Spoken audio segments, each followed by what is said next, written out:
Good afternoon.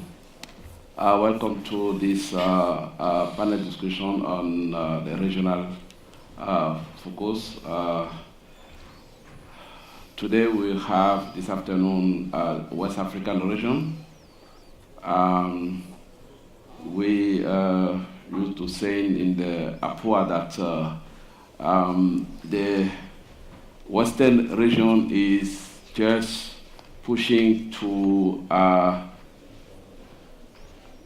be doing as well as the Southern region, where we have the South African power pool, where the first power pool. I'm talking about the COMELEC, the Maghreb region, but like power pool, the South African power pool, the leading pool, and we are used to saying that West African region is performing to reach this level. So to talk about the West African region, we'll be having a keynote addressed by the Secretary General of the West African Power Pool, Apollinaire Kisengi. And after this presentation, we have the regional regulator, Ali, is with us. We have also investors. We'll be having Romain, we have Arnaud, and also Atto. And we'll be also having a institution working in Africa, MCC, and we have in many countries of Western Africa country program. So all this to see what will the region look like in the coming years. So I'm Abel Taylor, the Director General for the Association of Power Utility for Africa, based in Ivory Coast. Created in 1970 with the name Union of Producer Distributor of Electric Power in Africa. We changed name in 2012. So we are based in Ivory Coast for the last 46 year. And so I'll be asking Apollinaire to have the presentation to start. Okay. Thank you, Apollinaire. I think I can make it here. Yeah.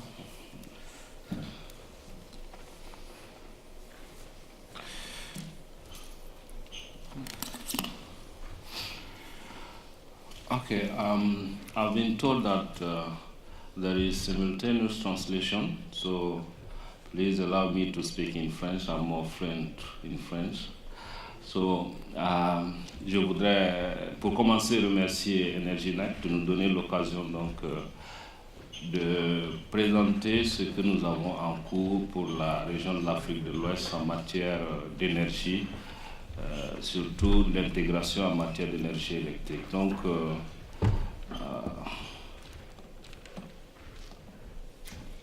how is it working? Okay, fine. So the summary of the presentation, I will make. Je vais faire donc une brève introduction. Ensuite, je parlerai donc du master plan du WAP. Et après, je vous parlerai de ce qui est en cours pour la création de l'énergie et du marché régional de l'énergie électrique.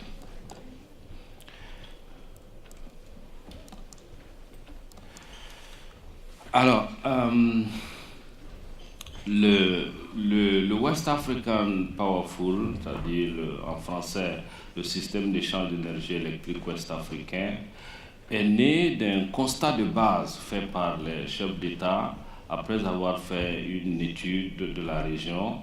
Et le constat était que la région, tous les pays étaient en délestage parce que la puissance générée était suffisante.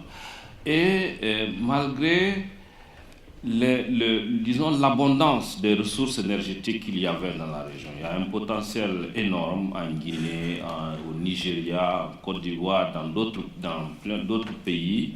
Malgré cela, tous ces pays étaient en délestage électrique.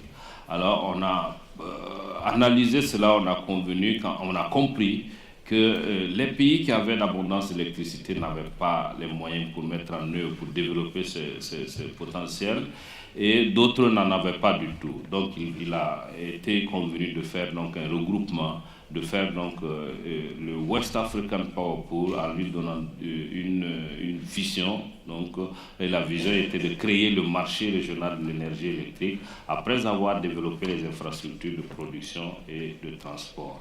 Alors cela se fait à travers ce que nous appelons le master plan, le plan directeur de développement des infrastructures de production et de transport de l'énergie électrique. Il y a eu 3 master plans aujourd'hui.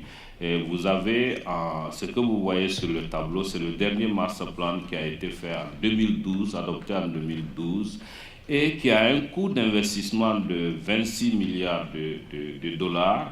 Et dedans, dans ce master plan, il y a 59 projets prioritaires. Il y en a d'autres, mais les 59 projets qui sont poussés en avant sont ceux que vous voyez, avec 24 projets d'hydroélectricité. Vous avez 5 de projets de production thermique, vous en avez 4 de projets renouvelables, et ensuite vous avez 26 lignes d'interconnexion électrique. Ça, c'est le plan directeur qui est actuellement en cours et qui va être révisé cette année et approuvé l'année prochaine. Parce que tous les 5 ans, tous les 6 ans, nous le révisons. Celui qui est en cours est celui-là que nous sommes en train d'implémenter. Alors, quelle est la stratégie que nous avons adoptée pour en fait approvisionner la région en énergie électrique? Nous avons fait le constat que dans le sud de la région côtière, c'est là où nous avons l'énergie moins chère parce que nous avons là-bas du gaz, nous avons aussi des ressources hydroélectriques, des ressources donc hydrauliques. Et en matière de gaz, vous savez, même si la région n'en a pas, on peut le faire venir donc avec les bateaux, les barges. Donc, on développe l'énergie moins chère dans le sud et les flèches que vous voyez qui vont au nord, c'est pour donc alimenter tous les pays. Le vert que vous avez en haut, c'est là l'énergie renouvelable que nous avons dans les pays sahéliens avec le solaire et aussi en termes d'énergie de vent.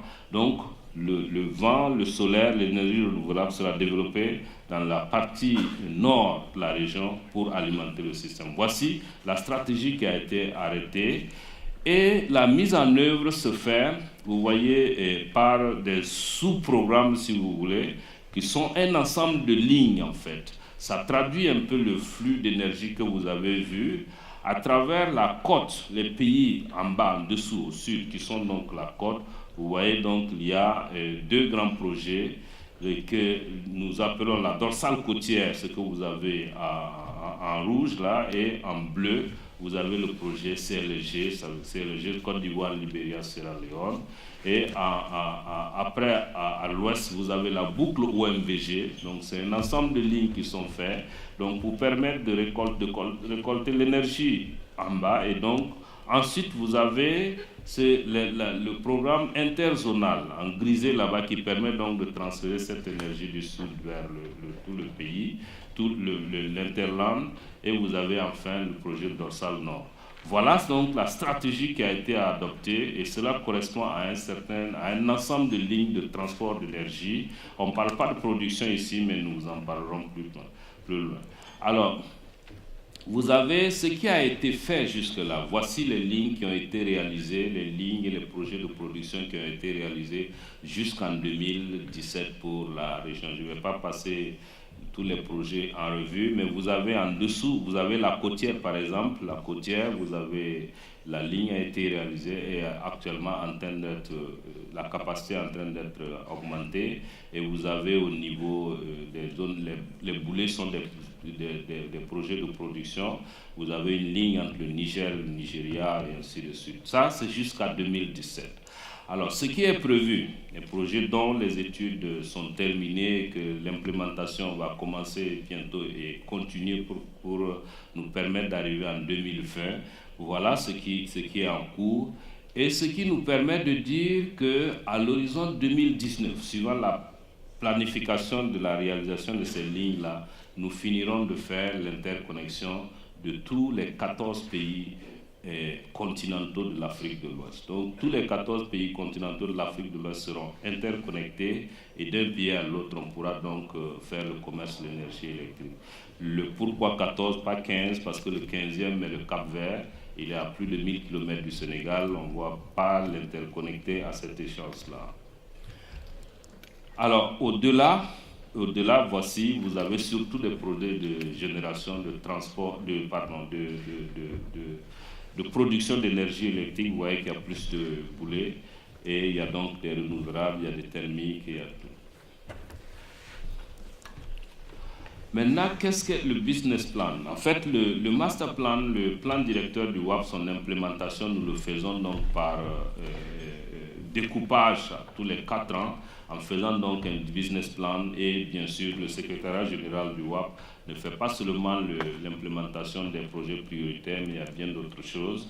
Et voici le dernier qui est en cours, qui a donc 5 objectifs et qui va nous permettre non seulement d'implémenter les projets, mais aussi de faire la formation, par exemple, des sociétés membres du WAP, parce que nous sommes à ce jour 29 membres, et toutes ces infrastructures que nous sommes en train de faire, tout ce marché que nous sommes en train de construire, il faut que les gens aient les capacités, la connaissance, les capacités pour pouvoir donc les mettre en service. Il y a d'autres objectifs que nous avons dans notre business plan. Et le business plan, notre business plan qui va donc de 2016 à 2019, a un budget de 14 millions de dollars. À ce jour, nous avons sécurisé à peu près 8,5 millions de dollars.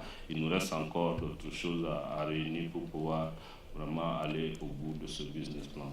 Alors voici les attentes, les résultats attendus avec ce business plan-là. On retiendra rapidement à peu près plus de 6000 km de lignes d'interconnexion. Alors près de 1200 mégawatts de production et bien sûr l'interconnexion de tous les 14 pays membres et aussi et surtout un marché de l'électricité qui est opérationnel. Alors, marché de l'électricité, alors à ce niveau, le marché de l'électricité, c'est la raison d'être du WAP, c'est-à-dire c'est le but final du WAP pour permettre donc que la région soit suffisamment et au moindre coût possible approvisionnée en énergie électrique. Il y a deux choses qui sont en cours pour ce marché. D'abord les infrastructures, parce que s'il n'y a pas les interconnexions, il n'y a pas de marché. S'il n'y a pas aussi de production, il n'y a pas de marché. Et deuxièmement, il faut mettre en œuvre l'aspect institutionnel du marché. Parce qu'un marché, donc, il y a un ensemble de règles et tout ça, et la formation et du monde qui doit ceux qui doivent participer et ceux qui doivent donc conduire ce marché-là. Alors, à ce niveau, les objectifs, bien sûr,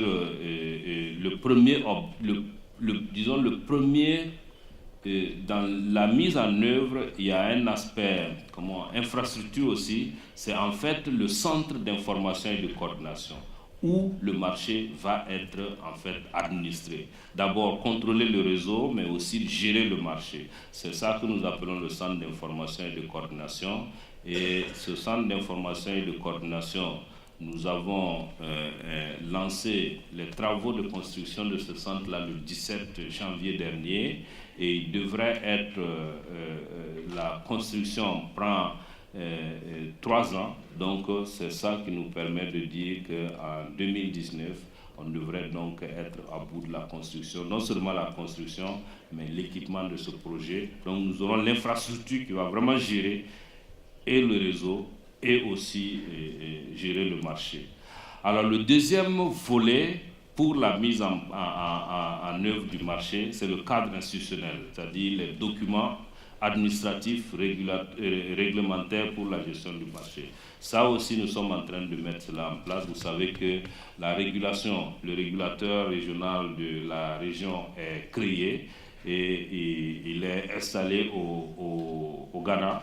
Et un certain nombre de textes sont donc approuvés par ce régulateur-là, qui a un conseil de régulation.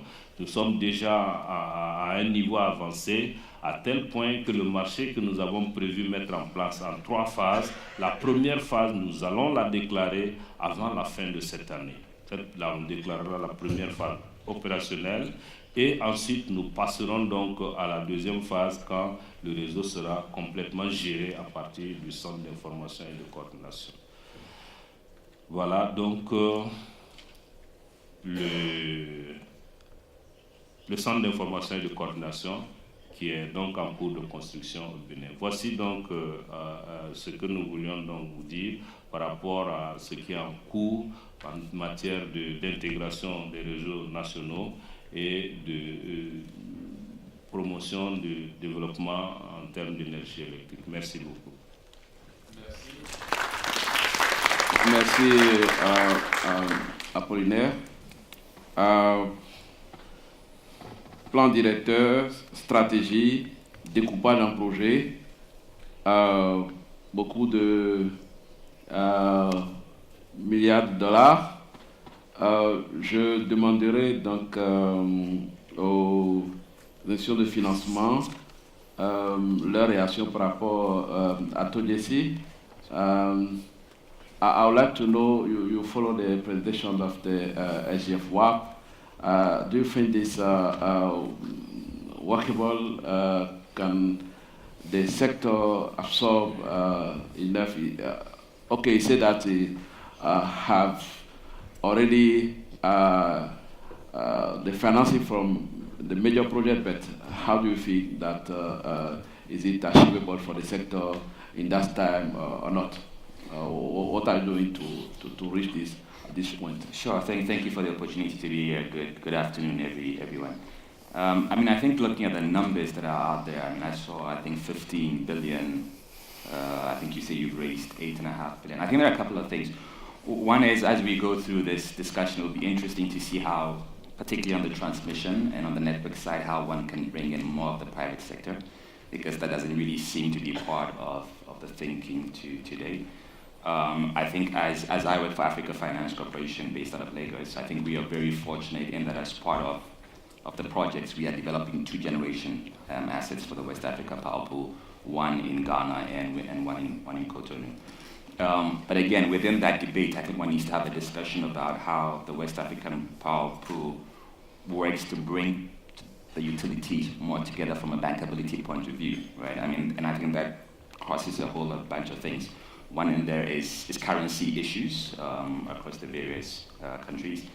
Again, if we're really to get a functioning market going in the medium term, one needs to get away from individual PPAs. As private sectors, again, the question for us is at what point in time do we get past PPAs, and can we realistically get to a point where we can finance projects on a spot market, right? Because at the moment, that is kind of like how WAP is working. So I think some of these are some of the issues I'd love for us to debate as a team, get a bit more detail around. Okay. Merci beaucoup. Romain, quelle est votre position par rapport à ce développement, et aussi qu'est-ce que vous faites dans la région pour le secteur électrique? Sure. I mean, I will echo what Ato has just said. I think it's quite interesting in the presentation. You can look on the positive side and negative side on that. So positive message, a regional market, great. Now, I was just wondering through the presentation, how much coordinated between the market as a region and the different countries varies? Because I think we're hearing integration, what we see on the ground, at least on our side, is a bit different. And every country tries to be the producer for the region. So you cannot have 15 producers for the region. Now, the good thing is if you were going backwards, maybe 10 years ago, everyone is focusing on power generation, forgetting that at the end you need to transport the power. So I think on our side we've seen a number of countries, and I'm very glad to see transportation being part of the solution. And at one stage you need to optimize the network. Now that's good. Now we are missing a bit the elephant in the room. Is at the end of the day someone needs to pay for the power. And what we're seeing, I think it's fair to say, in the West African region, there is no market which is where the value chain is sustainable. So the tariffs are not necessarily cost reflective. The utilities are not in good shape to to continue forward. So pushing more volume through is just increasing the losses.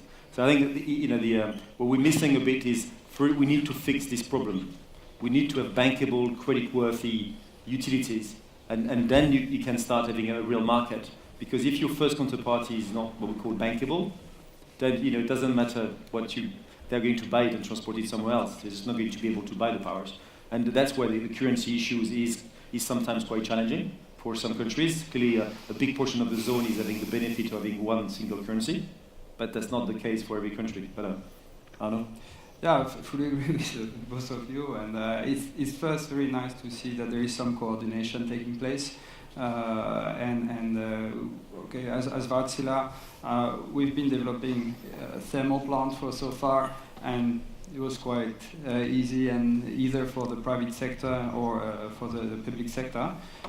Now that we're going into renewable as well, we see quite gladly that for us, the more lines there will be, the more interconnection there will be, the more possible those projects will be, the more feasible they will be, because it's very hard for all renewable projects to have to also work on the interconnection. So this is really important.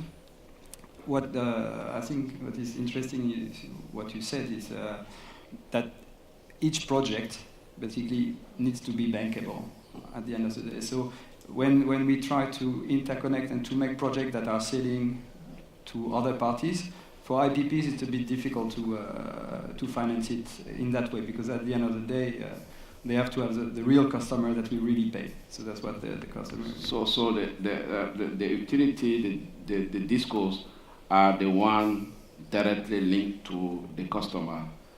First, are the distribution network across the region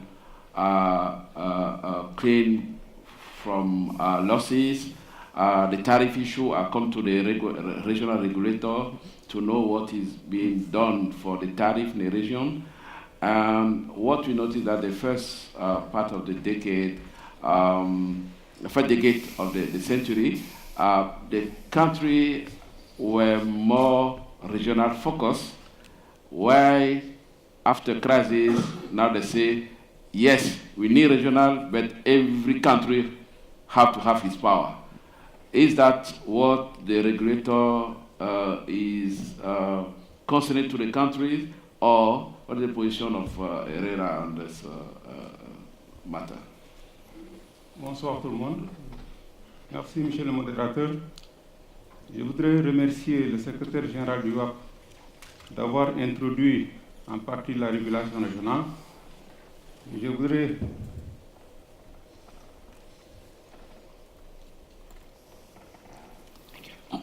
voudrais revenir un peu sur le point concernant cette autorité de régulation régionale, qui est, comme l'a dit le secrétaire général du WAP, un conseil de régulation constitué aujourd'hui de 3 membres, dont un président. En fait, l'objectif de la règle, c'est un peu d'attirer les investissements et de réguler les échanges transfrontaliers. Aujourd'hui, il y a eu beaucoup d'avancées à ce niveau, parce que pour ce qui concerne la régulation régionale, nous avons mis en place une directive qui réglemente le marché régional. Nous avons aujourd'hui approuvé les règles du marché régional. Nous avons aujourd'hui approuvé au niveau de la régulation régionale le GRIP Code, le manuel d'exploitation du WAP, et nous avons déterminé le tarif du transport. Et la régulation régionale, c'est un peu les échanges transfrontaliers. Il y a d'autres étapes à ce niveau-là, parce que nous voulons aujourd'hui mettre en place une régulation régionale qui tienne compte des acquis dans les pays. C'est pourquoi nous voulons faire ce qu'on appelle une régulation progressive, parce qu'il y a une situation de fait dans certains pays. Comme vous le savez, il y a des contrats bilatéraux qui existent déjà entre certains pays. Il y a des producteurs indépendants qui ont déjà investi dans certains pays. qui ont déjà signé des contrats avec des opérateurs. Et dans le cadre de la régulation régionale, nous voulons respecter ces dispositions réglementaires parce que notre objectif, c'est de sécuriser les approvisionnements et de les attirer. Donc aujourd'hui, la régulation, comme a dit tout à l'heure M. Sengui, va se mettre en place par phase. Nous avons une première phase qui, comme a dit Sengui, l'objectif c'est de lancer cette première phase avant la fin de l'année. Et cette première phase va tenir compte de l'existant. Et une deuxième phase qui va être lancée ultérieurement, lorsque nous nous rendrons compte que la première phase est opérationnelle. Par rapport à votre question, c'est sûr et certain que pour faire une régulation régionale, il faut qu'au niveau national, que les cadres régulatoires soient appropriés. Et nous travaillons à cela, parce qu'au niveau des 15 pays de la CEDEAO, ce n'est pas dans tous les pays qu'il y a un régulateur. Ça, c'est une problématique que nous sommes en train de prendre en charge. Les cadres régulateurs ne sont pas harmonisés. Il faut les harmoniser pour qu'au niveau de chaque pays, les conditions soient réunies de façon à pouvoir déjà avoir des cadres réglementaires harmonisés. Et le régulateur régional, l'un de ses objectifs, c'est d'aller dans ce cadre-là, de façon à sécuriser les approvisionnements au niveau des États pour pouvoir demain avoir des opérateurs qui seront éligibles par rapport à ces échanges transfrontaliers dont notre responsabilité est de les réguler. Donc les régulateurs nationaux nous complètent. En matière d'échange, justement, si plusieurs pays veulent attirer les investisseurs, si nous savons que les centrales ne seront rentables que si elles atteignent une certaine puissance, on serait confronté à l'accès au tiers de certains réseaux. Est-ce que l'accès au tiers est réglé dans la première phase ou dans la seconde phase? Dans la première phase, la directive dont je parle aujourd'hui, c'est d'inviter les États à conformer leurs cadres nationaux de façon à pouvoir permettre cet accès au tiers.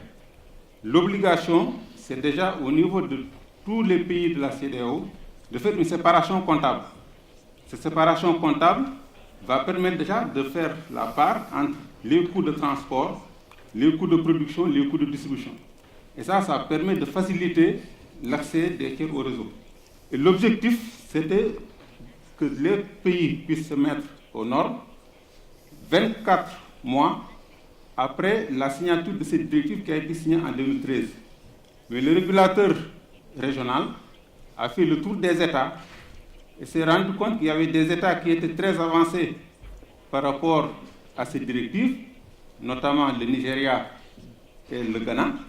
Il y a d'autres pays qui étaient plus ou moins avancés, notamment le Sénégal, par rapport à la séparation comptable. Il y a d'autres pays pour qui il fallait faire quelque chose. Donc cette problématique d'accès des tiers au réseau est réglée par cette directive et tous les pays qui veulent venir au niveau du marché régional doivent se conformer par rapport à cette directive-là qui a été déjà adoptée par le Conseil des ministres de la CEDEAO. Merci.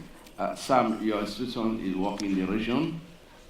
You are working in some countries with the power utilities.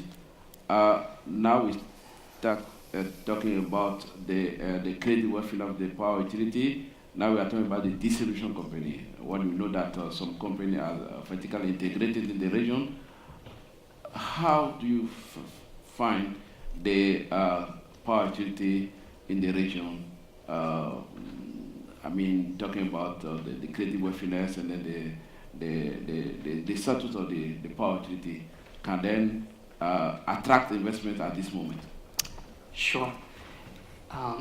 By the way, just a brief aside, MCC is a U.S. government agency, and we are authorized to make only bilateral assistance. We had at one point sought very actively authority from our Congress to work regionally, do not have it. So I actually envy the ECOWAS and West Africa Power Pool, the ability to work in the region. We are right now in West Africa in the power sector in Ghana, Benin, Liberia, and a small program in Sierra Leone. We're exploring actively projects in Senegal, and we think that portfolio will grow soon. So with that, in each country that we go, it's somewhat not fair to generalize because each country is a little different. Ghana, ECG is different from NEDCO, which is the southern versus the northern distributed utility. In Benin, you have SB2. And then in Liberia, you have LEC, but then they've suffered through their civil conflict, and they're just beginning to build their capacity. So it's somewhat not fair to compare them to everybody else. And you have Senelec with various distribution concessionaires in the rural areas. I think there's about 10 zones, and I believe 6 have been awarded. I think 4 have not been doing very well, from what I understand. So the conditions vary, but I think if I have to generalize, it is true to say the utilities are not, they are in financial deficit often, even on a cash flow basis at times, and they are, and let me just add this even though you didn't ask, they are in generation deficit in some situations. So, we at MCC believe in trade, and power trade makes a ton of sense in many instances. Power trade in the case of West Africa makes great amount of sense. I grew up in Pennsylvania, US, and I live in Washington, D.C., and my model in my mind is something like PJM, where you do have spot market, 15-minute day-ahead market. You do, and then there's PPAs that are being tendered to the market. So if that's the future West African power pool wants to go, and I think that's one good example of what the future could be, then I agree with the panelists here that you do need to build up generation capacity in some fashion. And I'll end with this. Every country that we go to ask what investment from MCC in the form of a grant would be most helpful for you. And when we get generation proposals, and we get those, as well as transmission and distribution, they are not very well coordinated regionally. I did benefit, actually, when we were visiting Senegal and Cote d'Ivoire for our own project development from the 2016 through 2019 business plan. And it had laid out a particular transmission project that we thought made a lot of sense. We ended up visiting OMBG as a result and visiting the country. But even then, for this project that was identified as a priority, the government had a slightly different take. They had a different political priority that forced them to think about options to bypass that and then make the connections that were a little more compelling to them for other reasons. So what I would love to see is West Africa Power Pool to become more powerful, and then to be able to truly coordinate and integrate. And I think it would make our jobs of someone like us, MCC, easier, because then we can rest assured whatever we fund in accordance with the priorities of the country is already consistent with the regional priority. So that's just my Should I conclude that part of your job is to go into privatization, because you went to Ghana, ECG, have to move to concession. You are in Benin. Benin last month announced that SB will enter to concession. Is that the same, or is just that MCC cannot operate if they are state corporation? What's happening there? No, we are not modality driven, or the form of the transaction. I think the goal is, you look at a utility, it's cash in and cash out. So how do we make sure their cash out is efficient, cost effective? How's their procurement? How's their commercial loss reduction? Cash in, what's the tariff regime? How committed is the government to providing the right level of fully cost reflective tariff over time? So we don't go in and say you need private sector participation in some form, which is why, for instance, in Malawi, which is another African country where we operate, there is no form of private sector participation. We've been delivering technical assistance directly because we think that's the right help for ESCOM in Malawi. In the case of ECG, yes, we did come to the conclusion, not privatization, but concession over a 20 to 25-year term is the right type of intervention to bring the discipline to make the utility more efficient. As we deserve, we actually thought we would do a contract plan, not any type of private sector involvement. But it was the government and the new administration that has strongly advocated and said, we can go further, and that's what we want. And we gladly said, okay, then we will try to introduce private sector participation in the form of possibly a management services contract. So our approaches vary, but our outcome that we're after is always consistent, which is a more efficient utility that is able to attract private sector capital because it's a strong counterparty on the PPA. Je reviens vers toi pour te demander les sociétés qui participent donc au WAP, on a parlé de leur état financier, avec le côté de la distribution où il y a des préoccupations. Qu'est-ce qui se fait, je pourrais me poser la question, mais je vous la pose, qu'est-ce qui se fait pour que la société de distribution, surtout quand on va du côté, on a eu un panel tout à l'heure sur le Nigeria, on sait qu'il y a des problèmes sérieux sur le côté de la distribution, qu'est-ce qui se fait pour que ce plan ne soit pas hypothéqué par la non-performance des sociétés de distribution? Merci. Alors, c'est une question très importante à notre niveau que nous avons commencé à prendre en charge. Je dois dire d'abord, quand on regarde les membres actuels du WAP, en fait, nous avons parmi nous des sociétés d'État, des sociétés publiques, mais aussi nous avons des sociétés privées, parce que j'ai entendu parler de la participation du privé. Nous avons aussi des sociétés privées membres du WAP. Le WAP fait 29 membres aujourd'hui, et il y a des sociétés privées qui sont surtout des sociétés de production, de IPP, et d'autres encore cherchent à nous joindre. La préoccupation que vous avez abordée tout à l'heure, je dis, elle est d'importance. Pourquoi ? Parce que les sociétés d'électricité, surtout de distribution, et celles qui sont verticalement intégrées, sont celles qui sont chargées de récolter l'argent du système à travers donc le paiement des consommateurs finaux. Et c'est cet argent collecté qui va permettre de rembourser, enfin de payer, et les transporteurs d'énergie, les sociétés de transport, et les producteurs d'énergie, les sociétés de production. Alors, si ces sociétés ne sont pas fiables, si elles ne peuvent pas faire de l'argent, si elles ne peuvent pas faire des bénéfices, le marché ne peut pas marcher. Il ne peut pas fonctionner. Donc, il est de notre devoir de leur venir en aide pour voir comment renforcer réellement les capacités financières de ces sociétés-là. Je sais que Millennium Challenge Corporation, à travers MCI Bénin, je prends le cas où nous sommes, fait beaucoup de choses pour les pertes du réseau, pour renforcer les capacités de SPE.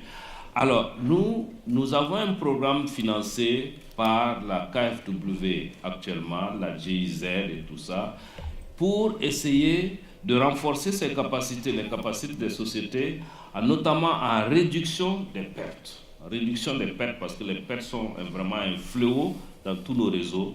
Et aussi renforcer les capacités en collection des revenus, disons en recouvrement des créances et tout ça. Parce que nous sommes conscients qu'il faut que ces sociétés d'électricité-là puissent avoir l'argent, sinon le système n'est pas fonctionnel. C'est vous dire donc que c'est un problème qui est d'importance et que nous avons à l'idée que nous sommes donc en train de prendre en charge. Alors, je voudrais, si vous permettez, revenir un peu sur certains points qui ont été développés ici. J'ai entendu parler de la bancabilité des projets. Alors, ça me donne l'occasion de parler de nos bailleurs de fonds. Nous avons un pool de bailleurs de fonds, c'est les bailleurs traditionnels, qui nous soutient actuellement. Et ce pool, j'aimerais bien pouvoir attirer le MCC à l'intérieur. Madame la Présidente nous a visité l'année dernière et elle nous a expliqué ce que le collègue a dit tout à l'heure. Par la loi, ils ne peuvent pas, mais si ça vient, et elle serait bien intéressée de nous joindre. Alors, je dois dire qu'en termes de mise en œuvre de nos projets, le WAP n'a pas aujourd'hui un projet dont l'étude est prête où il n'y a pas de financement. Chaque fois que nous finissons l'étude d'un projet, il y a tout de suite les financements et les derniers que nous avons présentés, les propositions de financement vont largement au-delà de nos besoins. Mais ça ne veut pas dire que nous n'avons pas besoin de bailleurs de fonds. Quelles sont les garanties de remboursement si on parle de tarifs? Le point de bancabilité, si je me permets juste, c'est un petit peu différent. Ce qu'on demande et ce qu'on dit, c'est que vous avez souvent des bailleurs de fonds qui en fait... I can do it in French and English, but just easier I think in French this one. En fait, ils vous donnent de l'argent, mais c'est souvent plus des dons. En fait, pour un projet qui soit bancable ou qui soit économiquement viable, en fait, il faudrait démontrer en fait, que les revenus que ce projet va générer sont suffisants pour servir en fait, la dette. Et on revient dans la question qu'il y a eu avant. Si vous faites une ligne de transmission et que vous n'avez pas établi un code en fait, pour établir quelles sont la charge pour le willing tariff donc, que vous allez mettre, comment vous déterminez les revenus. Alors après, on peut changer les termes, mais c'est un petit peu ce qu'on essaie de... C'était la réaction que j'avais, puisqu'on parlait des préoccupations sur la collecte de revenus, sur le revenu juste, sur les pertes, parce que si chaque kilowattheure qu'on va produire va générer des pertes, alors ce financement aura des problèmes, à moins qu'il fasse une forme de don. Mais même les dons des charges récurrentes. Donc, quelle est la position par rapport à ça? Non, je voudrais dire que nos projets ne sont pas seulement des financements en termes de dons. Parmi nos bailleurs de fonds, AFC en a parlé, nous sommes en train de développer un projet avec eux. On n'attend pas qu'AFC nous fasse un don. Alors, il y a des bailleurs de fonds qui font des dons, tels la Banque mondiale, la BAD. Nous avons des bailleurs de fonds, la BOAD par exemple, elle ne fait pas de dons. Voilà. Il y a parmi nous, des bailleurs de fonds, des gens qui ne font pas des prêts en termes de dons, mais c'est vrai que nous avons beaucoup en termes de financement concessionnel. Et notre but, actuellement au niveau du WAP, c'est même attirer le privé. C'est ça, parce que nous savons que les pays ne peuvent pas financer. Nous ne pourrons pas, si on attend que les financements du secteur de l'électricité viennent des pays, on ne pourra jamais atteindre les besoins réellement de financement. Donc, on fait des projets qui sont bancables, même avec les privés. C'est vrai que nous sommes en train de construire les lignes de transport. Il y a des projets tels que les projets de production où c'est plus difficile, c'est vrai. Mais l'objectif est de faire des projets qui sont bancables, de telle sorte que celui qui vient y met $1, qui récolte son dollar avec ses intérêts tels que c'est dû. Vous avez parlé des pertes. Je vous ai expliqué. Et du tarif. Voilà, du tarif aussi. Ça, c'est un problème qui fait partie de notre recherche de renforcement des capacités des sociétés de distribution. Voir comment on peut adapter le tarif de telle sorte qu'il reflète réellement les coûts. Et cela, nous avons prévu de remonter au chef d'État, parce que généralement, c'est les politiques qui, en fait, écrasent le tarif. Donc ça, c'est un sujet qui est important. Si le marché doit se faire, il faut que les tarifs pratiqués permettent aux sociétés de récolter les coûts qui sont mis à l'intérieur. Merci. Alors, la coordination... Bon, non, parce que Ato réagit, avant qu'on aille vers la salle pour demander les questions, puisque c'est vraiment interactif, I would like you to comment on that. Sure, thank you. I think we need to discuss what we mean by bankability, right? I think most people in this room will agree that today the concern of most people is not transmission, it is generation. That is the concern for most people in West Africa. But is that right? Well, I mean, if I don't have power at home, yes, I don't care whether you're wheeling it or not. It makes no difference to me, right? So, for example, I think we need to put two things in context. Firstly, when we look at WAP today, we're talking about them developing 1,200 odd megawatts of generation power. That is meaningless for West Africa. In the same vein, we talk about spending $15 billion on transmission. There's an incredible amount of generation you can do with $15 billion, right? So if we talk about bankability, I imagine you're talking about bankability in the concept of transmission lines. But my question mark is that the critical path? Is that what the concern is? I don't believe it is. I think if you took that $15 billion and you used it to capitalize either some form of credit-enhanced vehicle that can support a whole bunch of utilities, I think that is an incredible amount of use of money. If you use that to facilitate generation, I mean, why do we sit here today and we have a country like Ghana saying they've got too much power, and Nigeria is completely weeping for power? And what are you doing about that?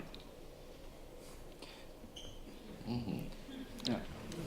There is maybe one word that I heard, and I heard it just very brief, and I think it's important to come to it because it goes with the bankability, is this cost reflective tariff. I think you can will whatever, but at the end of the day, if the IPPs, whether it's an IPP, whether it's a public investment, if the tariff is not sufficient to recover your investment, they will go nowhere.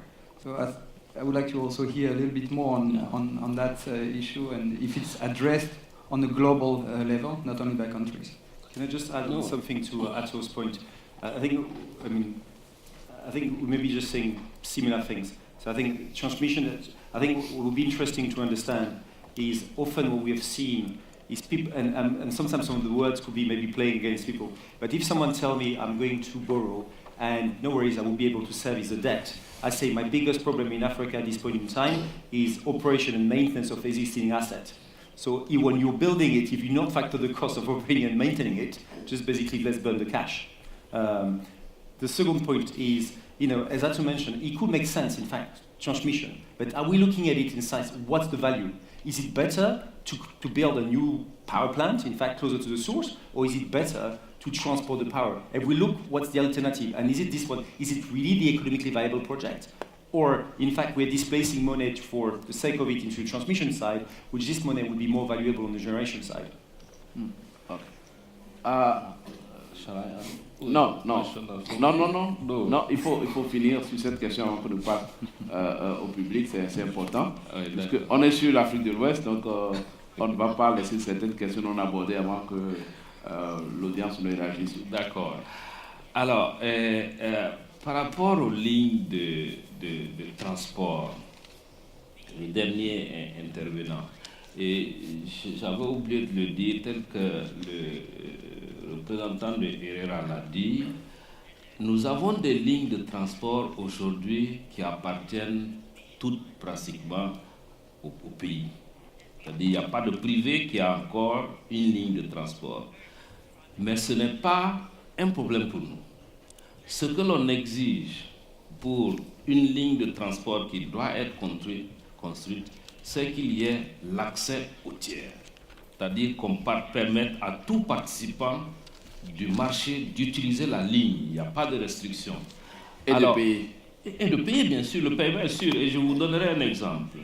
Nous avons lancé la construction de la ligne CLG Côte d'Ivoire, Libéria, Sierra Leone le 4 juin dernier à Monrovia. Alors cette ligne, il y a une société spéciale qui a été créée, une société à objectif spécifique que nous appelons Transco, où les pays sont les stakeholders. Et cette ligne porte l'investissement et elle va être payée par le transport de l'énergie qu'elle va faire et elle va rembourser les financements sur cette opération-là, transport et opération. Donc, en fait, nous n'avons pas du tout à l'idée de faire quelque chose qui serait du favoritisme quelque part.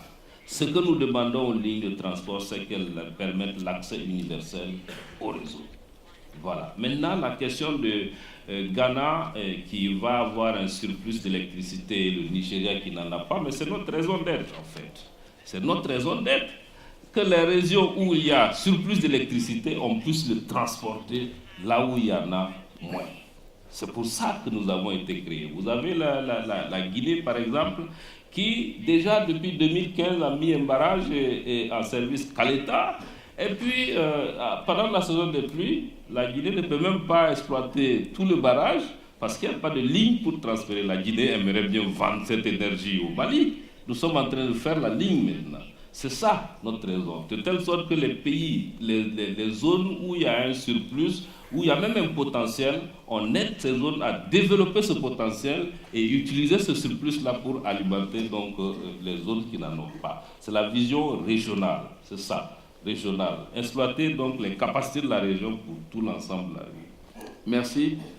Je vais demander donc à l'audience de réagir. Je commencerai par ma droite. S'il y a des questions, s'il y a un micro qui est disponible. Oui, il y a une question ici. Permettez que je commence là et puis on passera le micro. Okay, good afternoon. I'm from Chin Electric.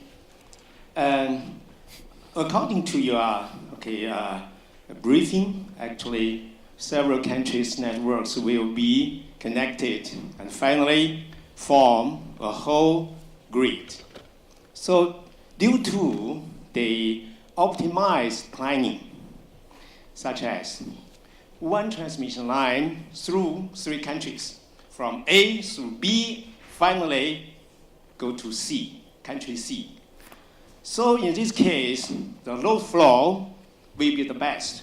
But anyway, because this is not in one country, and for building of the transmission lines mean that need money. So country A and country C, no problem. But there are problems for the financing in country B. Okay? So how to solve this problem? Because different countries. So if MCC can provide the financing, that's very good. Just like the one we are doing, the 4 substations, okay, financed by MCC. So my question is that how to get the financing for this kind of the project? Thank you. Oui.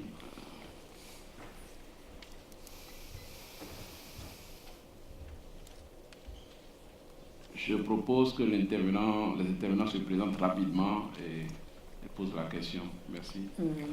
Merci. Mamadou Kane du ministère Pétrole, Énergie et Mines de Mauritanie.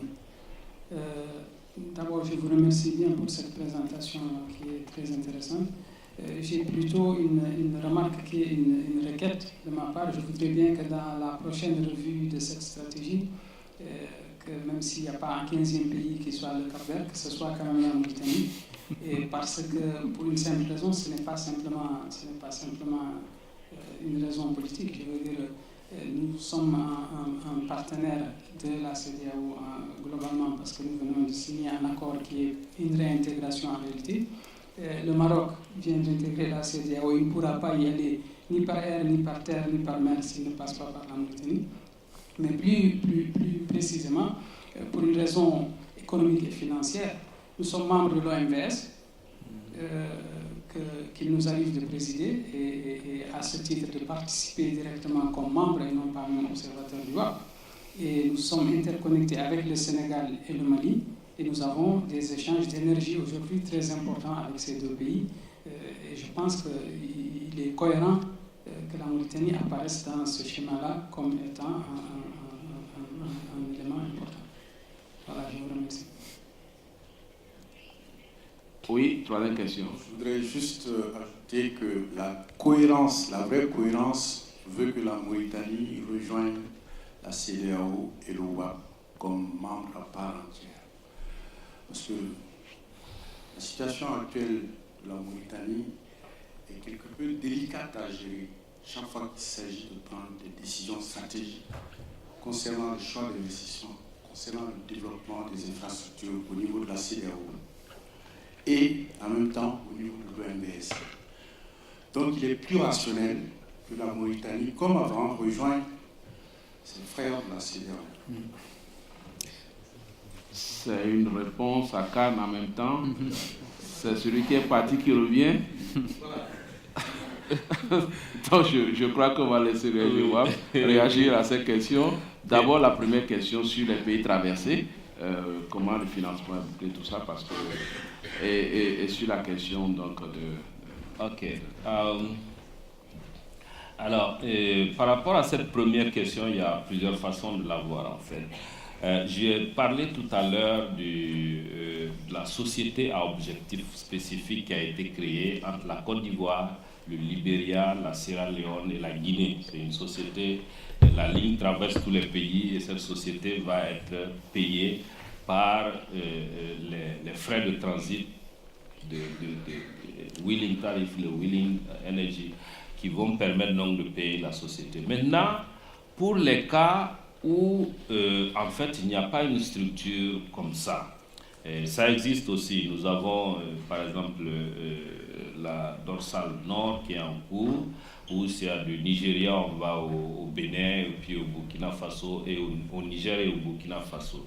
Il faut dire que notre principe de construction des lignes, c'est chaque pays, chaque société, c'est vraiment les sociétés, construit la portion d'infrastructure sur son territoire, c'est-à-dire que c'est elle qui finance. on l'aide à avoir les financements, je parle du secrétariat général du WAP maintenant, et c'est elle qui va donc mettre en œuvre la portion sur son territoire et ça va lui appartenir.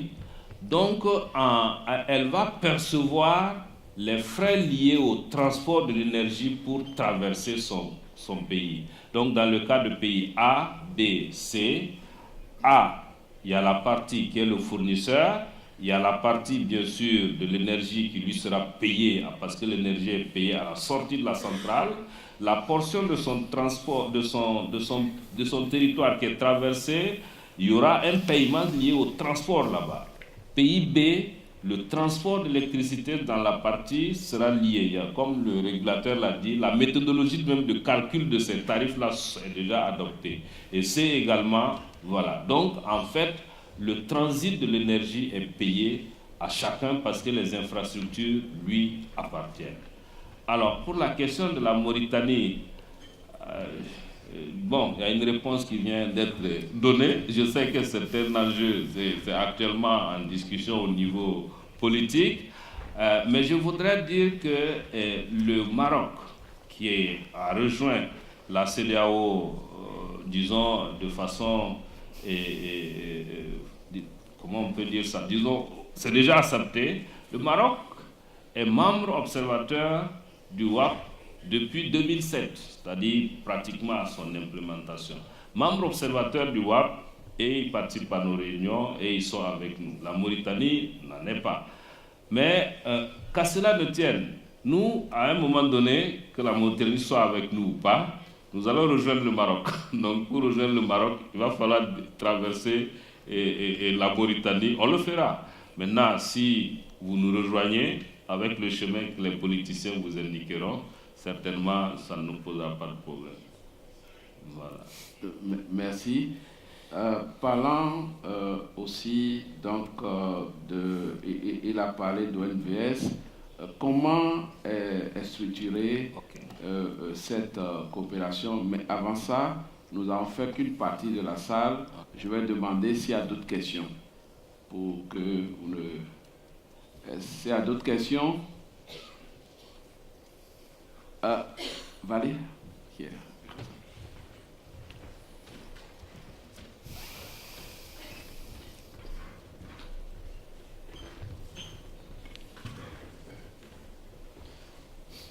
My name is Robert Derby. I am a Ghanaian. I work for Globelec based in Ghana. My question is more directed to Sam from the MCC. The government of Ghana, or the new government of Ghana, made an announcement that they would like some changes to the MCC compact that has been signed by the previous administration, by specifically asking for Ghanaian majority participation in the concession, about 51%. And then also some resistance or some involuntary layoff of ECG staff would also be stopped. I don't know whether the MCC is open to that. I think that announcement has kind of dented some IPP's hopes in the fact that it may be difficult for that renegotiation to come about, and for that matter, it can impede the operational or the financial turnaround that is expected to come about with this concession. I wanted Sam's comment on that.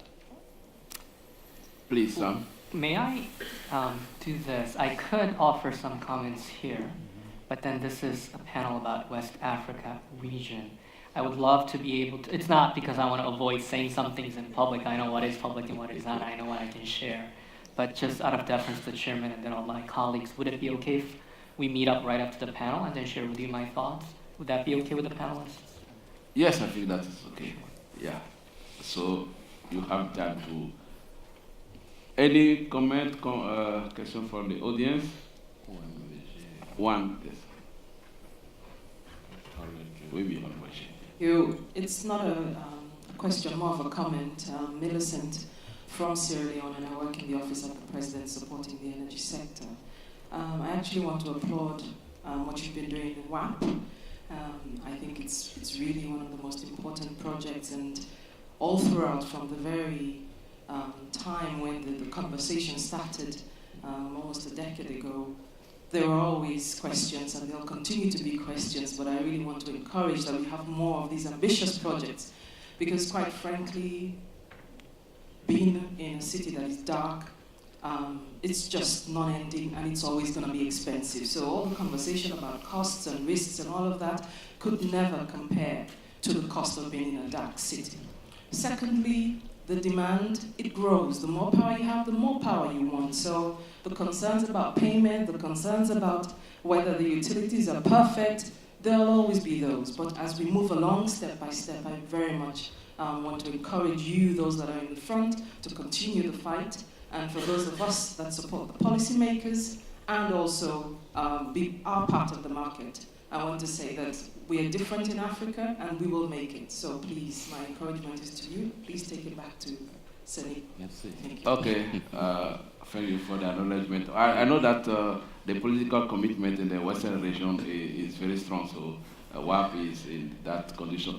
I would like you to come on the relationship ONVS, ONVG, WAP, but just one moment to have one comment by an official of the region.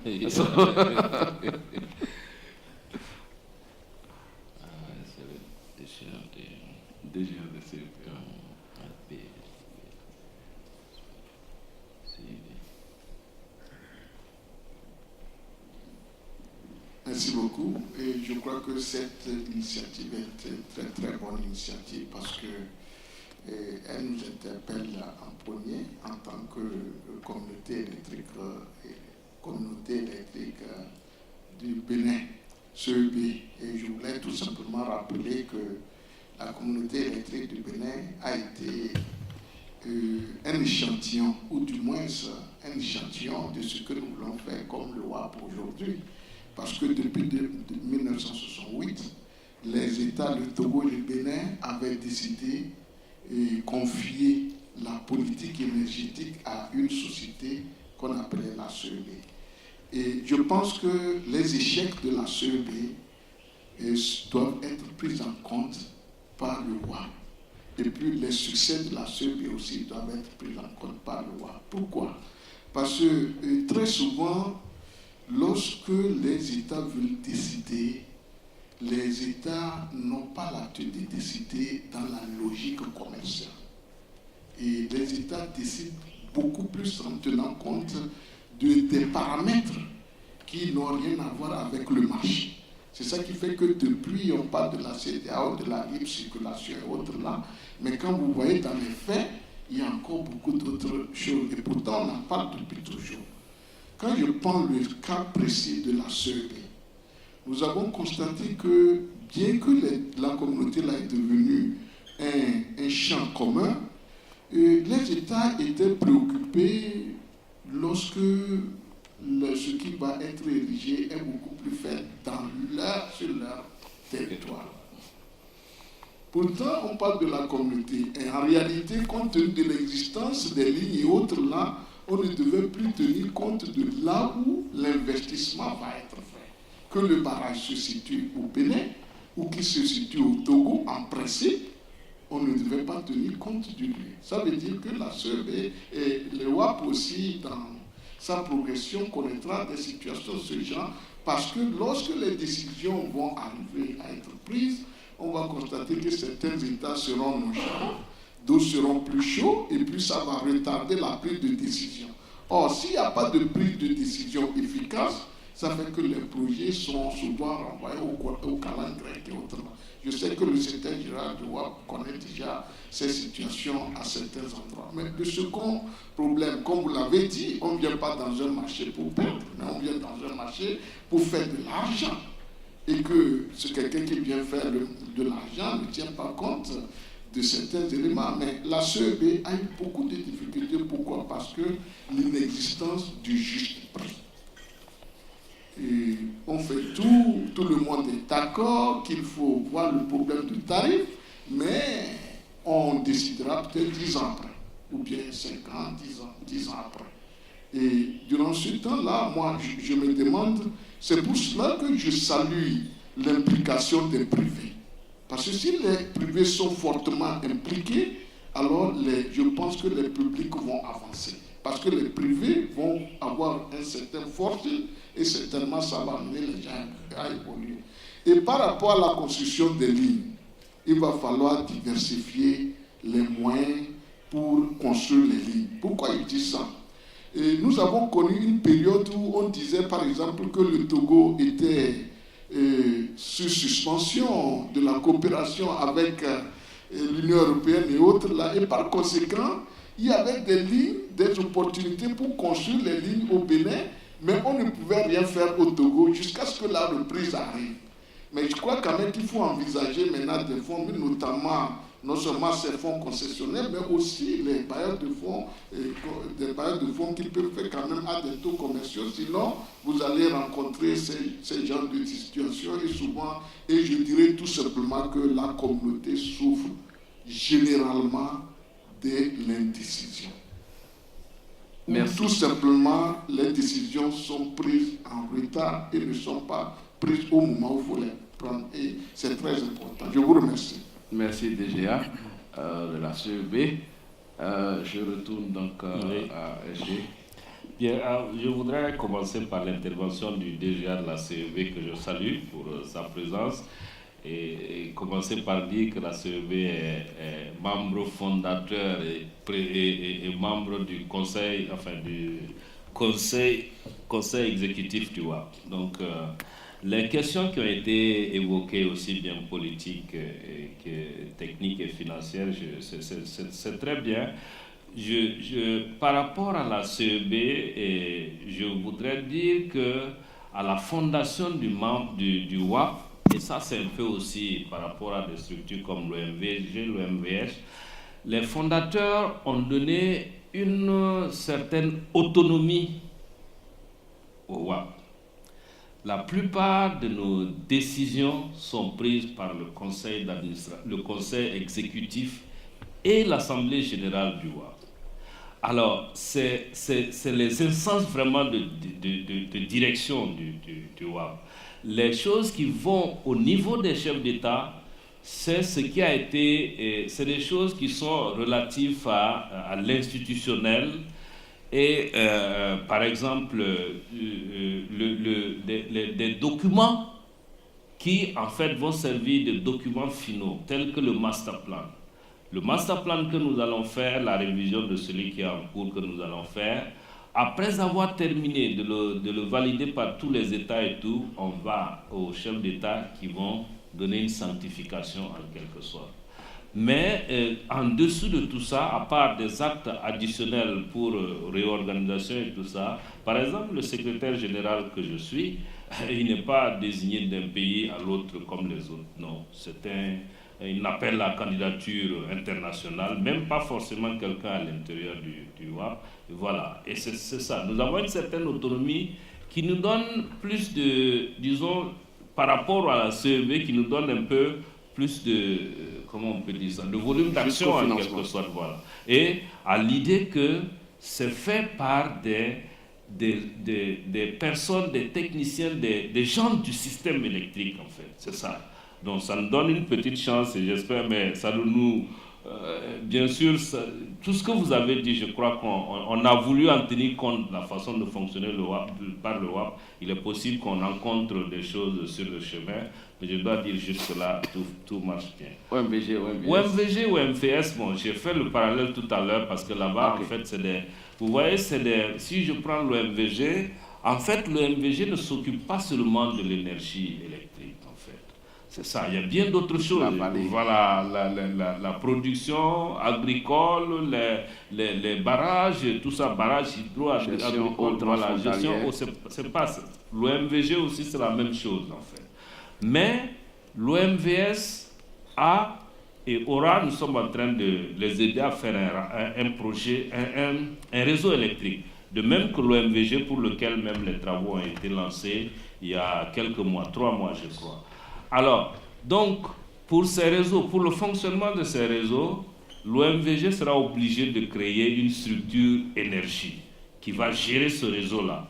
Et cette structure, la génération, la production de ce réseau et aussi le transit d'énergie de ce réseau, pour que ça puisse être utilisé par le WAP, pour ses membres, cette structure de gestion sera membre du WAP. Donc, pas l'OMVG en tant que tel, mais la partie OMVG énergie sera membre du WAP. Ce sera la même chose que SOGEM par exemple. Est-ce que ça veut dire que Mauritanie est membre du WAP? Non, SOGEM est une société qui a été créée, qui existe juridiquement. Donc SOGEM est membre SOGEM est membre du WAP. Mais je dois préciser qu'en fait, le WAP, le membership, ce n'est pas donné à un État. Nous sommes des sociétés privées, des sociétés mixtes, des sociétés de génération, de transport, d'électricité, et voilà. Et encore, un groupe de sociétés, enfin de compagnies qui cherchent à nous joindre, avec lesquelles on discute, c'est des sociétés qui vont faire par exemple l'agrégation, qui vont faire des contrats avec plusieurs producteurs et pouvoir revendre. Voilà. Il y en a aussi qui veulent intégrer pour donner des garanties de paiement. Ça c'est intéressant. Vous faire des garanties de paiement de telle sorte que les contrats qui ont été faits, les gens puissent les exécuter et payer les coûts à temps réel. Donc, nous sommes un groupement de sociétés nationales, c'est les sociétés nationales qui l'ont créé, mais tout le monde, toutes ces sociétés, on peut nous joindre, bien sûr, sous réserve de certaines vérifications, parce que, bien sûr, on ne va pas ouvrir la porte à tout le monde aussi, il faut que ce soit sérieux. Voilà. Merci. De Sam vers ici, un dernier mot, 1 minute chacun. Sam, can you, for the last, to close the panel, any appreciation of this panel, your last word? I'm sorry, I was listening to the translation. I say any takeaway from this panel from MCC on the Western region? So we started from your side to... Yes, sure. My final takeaway, I think simply we would love to see West African Power Pool not only become like the South African and others that are already operating more fluidly as a market, but even more powerful, and I think that's the word that I use. And by powerful, I mean to be able to be a real coordinating body. For example, when the business plan for 2020 to 2024 is what we'll be looking at, when that comes out, I would love to be able to see a project or two that fits our investment criteria. We take it to the government, and they say, that's what we want, and we have coordinated. And I mean, that is my hope. And last thing I'll say, I was really grateful to hear from you that you have standing donors, but that you're welcome to open the door for us to join. Given our increasing focus on West Africa, I would gratefully accept that. I would love to see you in Cotonou sometime this year to continue the dialogue. Thank you. Okay, thank you. Ali, en tant que régulateur. Merci, Président. Peut-être je vais apporter une contribution par rapport à la Mauritanie, parce que le régulateur régional a compris très tôt que les électrons ne connaissent pas les frontières, ce qui fait que le régulateur mauritanien est invité à chaque fois comme observateur dans les activités de la régulation régionale. Maintenant, je voudrais dire un mot sur la problématique du tarif, parce que dans la directive dont j'ai parlé des cadres réglementaires qui permettent l'accès des tiers au réseau, mais il y a 2 points importants aussi. C'est de la création de régulateurs nationaux au niveau des pays, mais aussi qu'on confie à ces régulateurs nationaux la responsabilité de la détermination des tarifs. Parce qu'aujourd'hui, si on cherche à faire ce modèle, c'est parce qu'il y a des pays où aujourd'hui, même si le gouvernement s'oppose à la hausse des tarifs, c'est le gouvernement qui verse une compensation qu'on appelle tarifaire pour assurer à l'opérateur son revenu dans le cadre de régulation au revenu plafond, par exemple. Donc aujourd'hui, la problématique de ce tarif, il est important. Et c'est pourquoi dans cette directive, on a mis ces 3 points qui sont importants, la création de régulateurs au niveau des États, la responsabilité de la détermination des tarifs à confier aux régulateurs et cette problématique de l'accès des tiers au réseau. Voilà, monsieur le modérateur, ce que je voudrais ajouter sur ce point. Merci, Arnaud. Yes, we've been talking a lot about transmission, and I think what I would like to take out of this is that it's really important also not to forget generation. It's good to be able, and I'm glad that in Mauritania I would like to see also our plant to be able to run once the link will be there. So of course it's also important for us to have the links, but money must be also allocated to the generation, because and one of the risks that I see if we look too much as integrated networks is that Africa would focus or tend to focus on big centralized power plants, and we have to, I think, also be careful to that. If I comment what you said just earlier, if you take the American models or all the new models in Europe, everybody is going for decentralized, efficient generation, try to reduce the losses of those lines. So I think it's also a focus that we need to keep. Generation, embedded generation, or decentralized generation, making use of all these new networks. Thank you so much. And then Romain? I mean, I was just hearing someone which was making a statement where we need to move forward. And in my head I was thinking, geez, I'm driving a car and I don't have a brake. So just, you know, it needs to be sustainable. What currently we're seeing is increased cost in the systems, okay? And the system is massively leaking. So what it means is any electron which is generated is creating further losses. So I don't think, you know, we've made progress. I think if you look at the state of the utilities across the country in East Africa, I think it's a fair statement that the financial situation has deteriorated. And you know, just the private sector, I think, should be more integrated.